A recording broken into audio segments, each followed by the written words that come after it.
Este es El Informe con Alicia Ortega. Desde finales de la semana pasada, obreros trabajaban incansablemente en las labores de remozamiento, de pintura, baños y puertas del Palacio de Justicia de Ciudad Nueva, señal inequívoca de que el recinto se preparaba para recibir a los nuevos huéspedes. La espera no fue larga. Desde la mañana de este lunes, 11 de los 14 señalados fueron detenidos. El caso por la solicitud de declaración de complejidad será largo y tendido. Las pruebas, dicen juristas consultados, tendrán que ser concretas. No basta con que una persona diga, yo le mandé un dinero a fulano, yo envié un dinero para que se lo entreguen al otro. Necesariamente hay que probar que quien está acusando o quien ha cometido el delito de manera fehaciente le entregó al otro. El abogado Amadeo Peralta, especialista en delitos financieros, vaticina un proceso difícil para el Ministerio Público. Frente al Código Procesal Penal, el caso Odebrecht corre mucho peligro. Y es porque el Código Procesal Penal actual es muy exigente en el sistema de la prueba. A los imputados, dice, inclusive hay que probarles la comisión de un delito, más allá de toda duda razonable. A una persona no basta con que diga yo cometí algo, yo lo hice. El Ministerio Público tiene que probárselo. De las transacciones locales es poco lo que se sabe. Sin embargo, las delaciones premiadas han rendido sus frutos en Brasil y otros países de América Latina. De acuerdo con el testimonio de Fernando Miglacio da Silva, quien era el tesorero y controlaba los pagos de sobornos, en 2014 hubo una primera conversación en la que Marcelo Odebrecht proponía a por lo menos 3 integrantes del Departamento de Operaciones Estructuradas la salida de Brasil. Según el declarante, Marcelo dijo a Gilberto Silva que por la actividad desarrollada en el sector de operaciones estructuradas era mejor que Silva, Luis Eduardo Suárez y el propio Miglacio salieran hacia el exterior.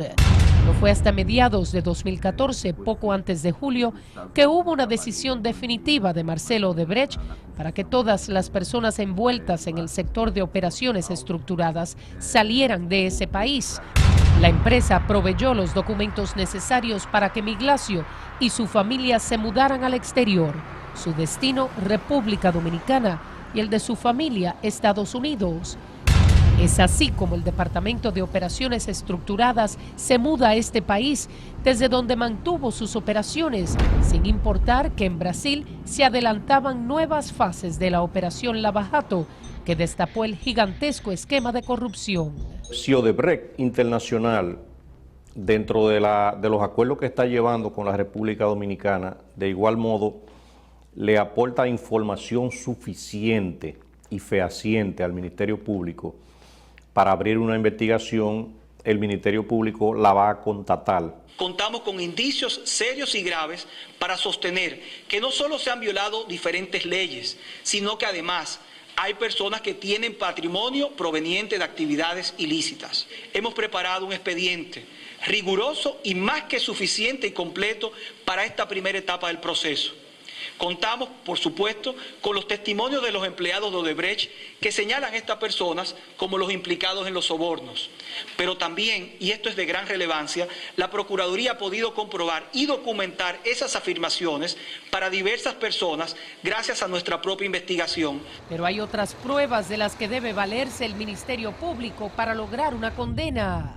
Las obras en virtud de las cuales se pagaron los sobornos, identificarlas, lo propio que los medios de pago que habrían a través de los cuales se habrían hecho efectivo los sobornos y cualquier otro medio de prueba, porque puede haber correos electrónicos de parte de los imputados solicitando el pago de las sumas convenidas, en fin, transacciones bancarias, porque las sumas de que hablamos era muy difícil pagarlas en efectivo. No en todos los casos el modus operandi fue el mismo, ni todos ellos participaron de los mismos hechos o en el mismo periodo de tiempo.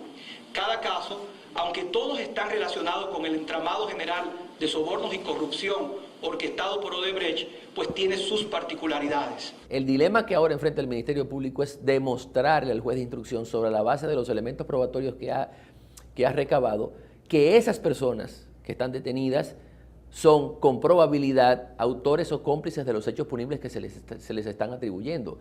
Porque de lo contrario, es decir, de rechazarse la imposición de medidas de coerción, entonces habríamos de empezar con el pie izquierdo. En un Estado de Derecho, en un verdadero Estado de Derecho, no son suficientes los indicios para llevar a alguien a prisión.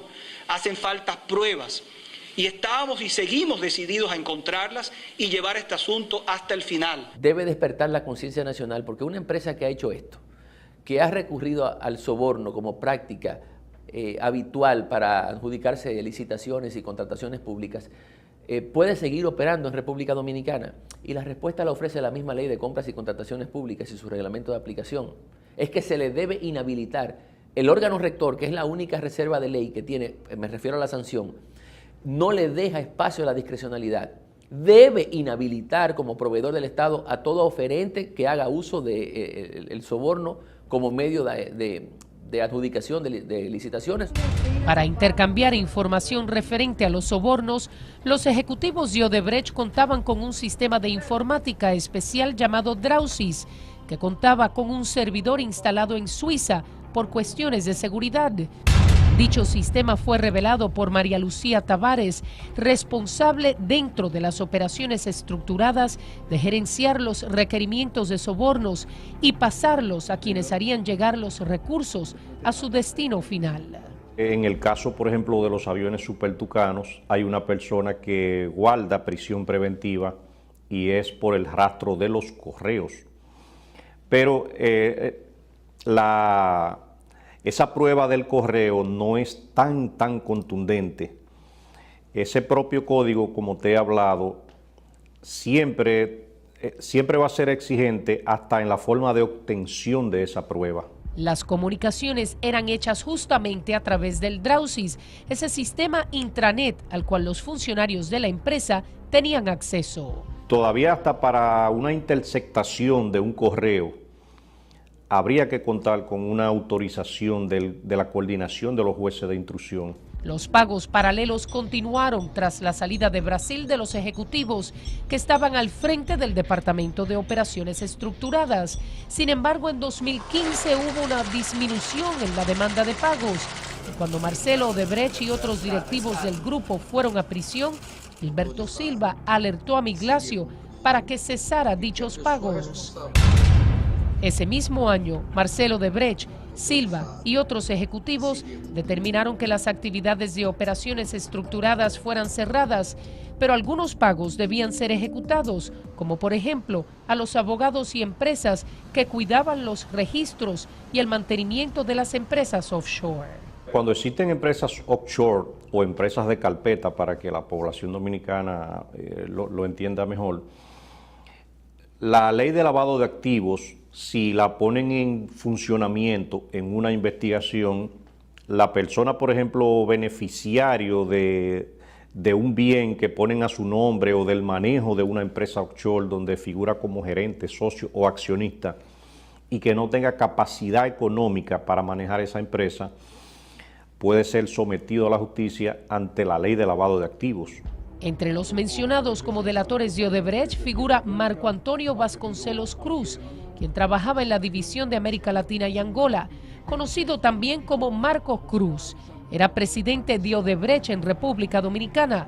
Lo vemos aquí en la inauguración de la carretera Overo Alto Miches, Sabana de la Mar. Respecto a los empleados, se aplica el principio non bis in idem, que impide juzgar a una misma persona dos veces por el mismo delito.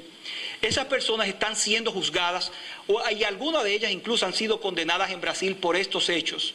Es el caso, por citarle un ejemplo, del ex representante de la empresa en la República Dominicana, Marcos Cruz, quien está siendo procesado en Brasil para recibir una condena de 8 años. Cualquier persona que cometa hechos punibles distintos puede ser juzgado tantas veces como delitos haya cometido. Marco Vasconcelos Cruz podrá ser objeto de un sometimiento en Brasil, pero por hechos distintos a los que habría cometido en República Dominicana, porque Brasil no tiene competencia para conocer de hechos punibles cometidos en territorio dominicano. Si en Brasil esa triple identidad se verifica con respecto a los hechos que él habría cometido aquí, entonces no puede ser perseguido. Nosotros evaluamos que el caso Odebrecht será llevado en el Pleno de la Suprema Corte de Justicia y precisamente por la Cámara Penal, y es por la jurisdicción privilegiada que tienen algunos legisladores. En la Suprema existe jurisprudencia en torno al arrastre de la competencia, es decir, si en un caso penal concurre una persona con privilegio de jurisdicción con otra que no la tenga, la competencia del que tiene el privilegio arrastra al que no la tiene. Eso es una norma establecida hace mucho tiempo y eso es seguro que suceda. Inmediatamente someten a una persona con jurisdicción privilegiada, va a arrastrar a todos los demás a esa condición, porque no se va a poder llevar un expediente de manera separada o de manera desglosada, uno en una jurisdicción y otro en otro. Cualquier imputado, en ese caso, que no sea diputado, senador o ministro del gobierno, se puede beneficiar de esa jurisdicción privilegiada que va a conocer ese caso en única instancia. En la Suprema, el juez Francisco Ortega, el más joven de esa alta corte, es el apoderado para conocer el expediente. Solo 48 años, asumirá un papel crucial como magistrado a cargo de ventilar los procesos en contra de las personas que sean imputadas. Ese juez de instrucción especial es quien va a instruir el caso en su fase preparatoria, va a ordenar cualquier medida, si se van a ordenar algún arresto lo va a ordenar, si van a confiscar algunos bienes. Él será una especie de juez control del caso. Sin embargo, su rol, que es designado por el presidente de la Suprema, tiene límites, según el artículo 379 del Código Procesal Penal, que dice que en caso de apertura a juicio, el juez designado no puede integrar dicho tribunal. Y ya cuando él concluya con su fase primaria investigativa y encuentra elementos serios, precisos y concordantes para sostener un sometimiento judicial, entonces eso va a pasar a la Cámara Penal de la Suprema Corte de Justicia, quien también deberá decidir sobre esa imputación. En breve nos vamos a Perú y Colombia, donde desde enero hay apresados por el escándalo global. ¿Cómo lo lograron sin tener los documentos de Brasil? Para comunicarse con nosotros, escríbanos a elinforme@noticiassin.com o llámenos al teléfono 809-535-8383. Continúe con el informe.